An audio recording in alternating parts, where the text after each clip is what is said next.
Hello, this is Bishop Timothy Doherty from the Diocese of Lafayette-in-Indiana. You'll remember that many of our parishes and institutions participated in the Global Synod. The church was conducting listening sessions with all kinds of people around the world, and we're beginning to assemble our information.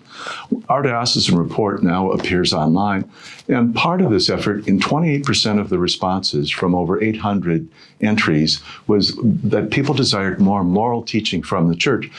Nobody specified exactly a moral teaching on what, but let me categorize the type of moral teaching that we do.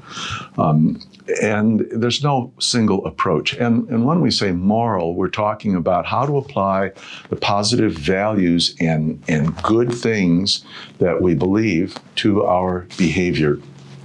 And, of course, we remember the Ten Commandments. We remember the precepts of the church. And so one way of moral teaching is to present people with rules. Another place to begin is to speak of principles. Do good, avoid evil. Or in medicine, do no harm. So we start with some basic, always tell the truth. So those would be principles. How you apply principles when you get to more and more specific situations can be very difficult. And one of the hardest lessons to learn in moral teaching is that very often the difficult choices are not between good and evil, but the choice between two goods. And how do we decide, should I go out with my friends or should I study for a test that I have tomorrow morning?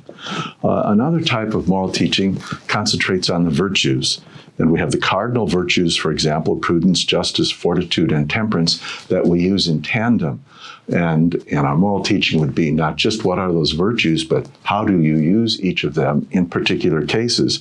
And that's another form of moral teaching. We present cases in medicine, in military life, in raising children, in the division of property, those kinds of things.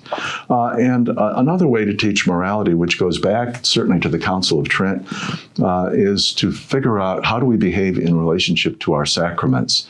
And I always use the image of what would a discussion sound like if the people having the conversation each had their hand on the altar at church. What sounds okay and what doesn't sound okay if you're standing there next to Christ.